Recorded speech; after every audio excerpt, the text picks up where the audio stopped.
Hi friends, Yari here with Third Eye Yari. And this is a video about the full moon in Libra occurring on April 6th, 2023 at 12:12 a.m. if you happen to be on the eastern seaboard of the United States. If not, check a time zone converter for your local time. This will be the lunar update for the divine counterparts. Super thrilling period of time. We are in the midst of an unprecedented, once in a lifetime opportunity to rewrite our own timelines. It's kind of a blank check from the universe energy, which is very rare. I've actually been hearing astrologers that I follow saying that as long as they've been reading, this is once in a lifetime energy, something that they have never seen before.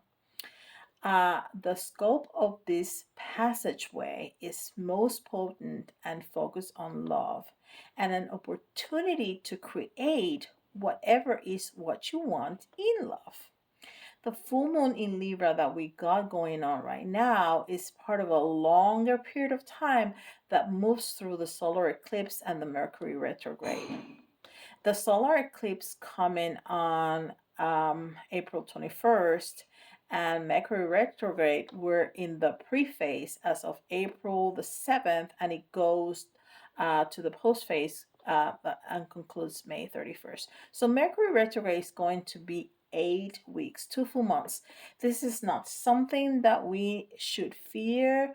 This is going to be an opportunity to check where we're at and recalibrate. This lunar update, it's special, and I don't mean special in the sarcastic way. I mean special in the, oh, don't miss this because this is going to be one of the best seasons of all our lives kind of special. So Libra is a relationship sign to others, and that is opposing the moon. Aries is a relationship sign to self, and is where the sun is sitting. And the moon the sun being the catalyzing factor for the full moon, because the sun lights up the moon. The moon doesn't have light of its own, it's reflective of the sun. So we're dealing with a relationship between the sun and the moon. Relationship to others being strongly highlighted specifically because of the way this lunation includes divine masculine energy so strongly. We got Jupiter sitting here opposing the moon as well, and that divine masculine energy is having a very loud conversation with Chiron, as it has been for the last 30 to 45 days. And as you know, Chiron is the wounded warrior. If you look at your chart, find where you have Chiron, and that will tell you where your wounds are. This is giving us the opportunity to see why we are in the place we're in when it comes to our partnerships and what we can actually do about it in a constructive way. The gift in this is that Chiron's position has two functions, where we have Chiron so heavily featured with one of the counterparts. Chiron becomes a very active participant in whatever process it's unfolding for the planets it's touching. And it's touching the sun, which deals with identity. Then it's also touching Jupiter, which deals with our internal divine masculine energy. What we have is a conversation where Chiron is inviting us to have a look at what is our own divine masculine energy. Where are we at in our healing right now? Chiron is a leader and a teacher. Is the wounded healer, but the most important part is to heal what we realize is wounded. To heal means to make whole, to make a complete of something that might have been previously in pieces. Is no longer in pieces, it is now put back together. We have going on with Chiron so deeply featured is the place where we may have been fragmented in our own identity, because Aries deals with identity, it deals with our personality, who we are, our ambitions, it deals with our drive, and what it is we want to create. Where there has been fragmentation from those parts of ourselves, now we have the opportunity to bring it back together again, a way to get whole under the light of this full moon. What's interesting about the process of healing and becoming whole is that it can take time and it can be physically uncomfortable. Just like when you're healing from a broken leg, it's gonna hurt, physically hurt, and it's gonna take time to heal. Um, we have what we have under the light of this full moon is we have illumination on the places where we feel most uncomfortable. In our internal masculine, wherever your discomfort is during this full moon in the world of relationship, partnership, and connection, that discomfort is fostering the pathway to becoming whole again. Where you're fragmented may show itself in real time during this full moon. And this is where we need to work. This is where we need to grow. This is where we need to create a new sense of who we are, because the old sense of who we are is what generated everything that's continued to hurt us in love and relationship up until this point. Our new identity in terms of what we are willing to provide for ourselves, what do we have to protect for ourselves. Aries is all about identity. Libra is relations with others. The Aries Libra axis is about relationship with self and others. This is an opportunity to heal our identity and connection, to tell a new story about who I am, tell a new story about who you are, and tell a new story about who we are, and actually have these new stories manifest. The moon also represents mothers and motherhood, and where Chiron speaks to the moon, we are dealing with our relationship with mothering, whether you're a mother, the relationship with your mother, or whether you are mothering your own inner child wounds. This lunation is going to give us an opportunity to rewrite and create a healing process around the ways we may have had relationships to motherhood or mothering that hasn't served us. This is our opportunity to tell a new story about our own mother. Maybe instead of she was a narcissist or an abuser and she hurt me and I will never be the same because of what she did. Cancel and delete. You can tell the story of, you know what? She was a human and she had her own battles. And you know what? I can be the kind of person I want to be in spite of who she was in my formative years. I know I have the opportunity to reform, reshape, and reparent myself. Even if you had the greatest mother on earth and now you're telling yourself a story of, I don't know if I will ever be that good of a mother, you have the opportunity to rewrite that as well. With Jupiter, we also have Chariklo, who is one of the mothers of the zodiac, and she will speak on our behalf. Um, she will go and whisper on God's ear, hey, this friend of mine over here is really struggling. Can you please look at their situation and help them? The other side, and that the charcoal energy is an energy of gifting and benevolence that is really based on, predicated on what we choose to do, because Aries is action in our own divine masculine energy to work toward healing ourselves. We take that action, and then Chariclo meets us more than halfway and intercedes in our behalf. This is a major opportunity here to serve our old story, to sever our old story from our new story in love, and assist people that we love from our ancestry standpoint in prayer and affirmation, so that they can also become the best they can be in love as well. Now, it's important to know what we want and where are we wounded, so we can look at that, heal it, and then ask Chariclo to intercede in our behalf in front of the divine. So it's twofold. There's two things that we have to do. First, we need to look at what we have to heal it, at least take a look at it and acknowledge what it is, and then ask for help. Hey, I need help healing this.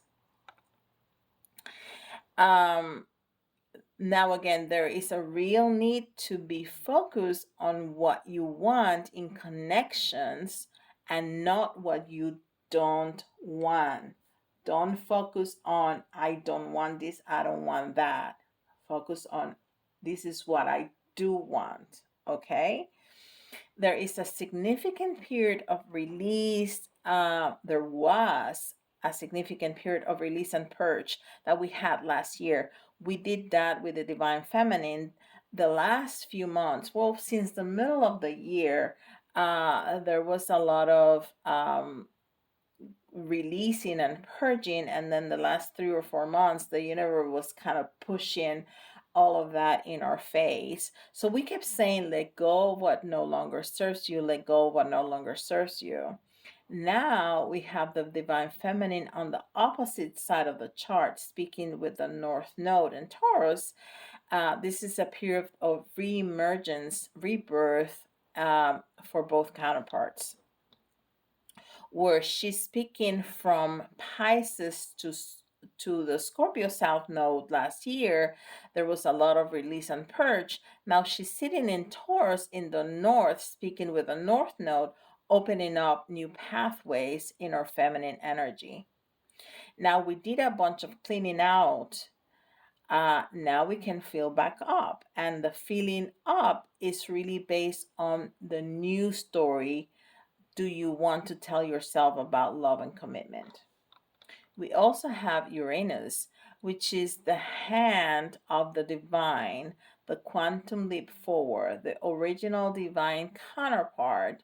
Uranus was the one that Gaia, when she felt lonely, asked for a partner. Uranus was created.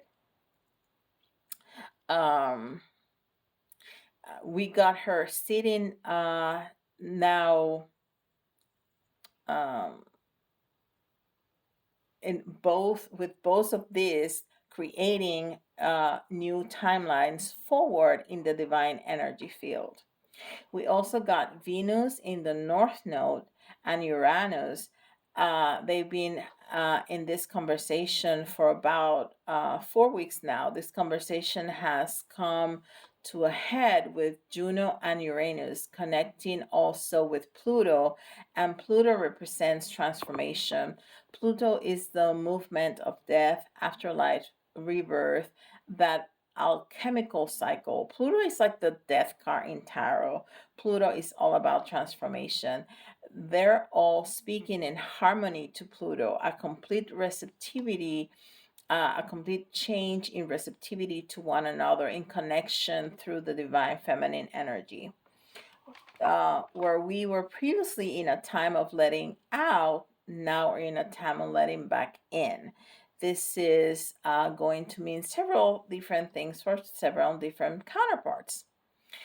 While our divine masculine energy is over here doing a lot of healing work and reemergence work, and let me figure out what this is and who I can be, our divine feminine energy is over here going, let me support that by rewriting my very rules around relationship. For some people, this is going to be a change in patterns in your connection. If the pattern was that one person always did the reaching out and the other person was more in the receptive mode, that is going to shift. If the pattern was we could connect, but with a lot of emotional distance between us, that is going to shift. If the pattern was that the connection was stable as long as we both of us had a third party in the mix, that is going to shift. There is an evolution and a commitment level in connection with Juno so heavily featured. If the connection was always we're just engaged but never married, that could now evolve. If the connection was always we live together but it never really worked out as we always get in fights, you could now find yourself not living together but being more harmonious than ever in your connection. So there's an up level. There is a movement from the existing pattern into something that can work significantly better. There's also a renewal of feminine and nurturing energy in the connection between there's a deeper compassion towards one another. For some, this is going to mean a motherhood activation that will become more manifest over the next year in physical form. There's a real lovely deepening of union energy and potential to turn over a new leaf. For those who are already in union, there's a sense of kind of profound togetherness, a profound we can do anything because we are together kind of vibe. The ones of you who are together in the third dimension, you may really be able to feel it at this time. And for those who are, there's something that's kind of like union, but not quite the union that I want it to be.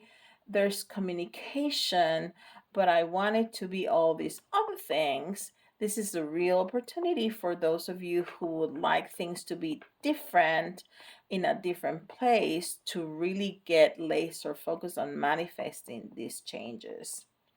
This is especially true with this Mercury retrograde coming up over the next 8 weeks. Now, is the time now is the time. This is a moment where you have the opportunity to open the door to a completely new timeline. I can't overstate how special this period time is.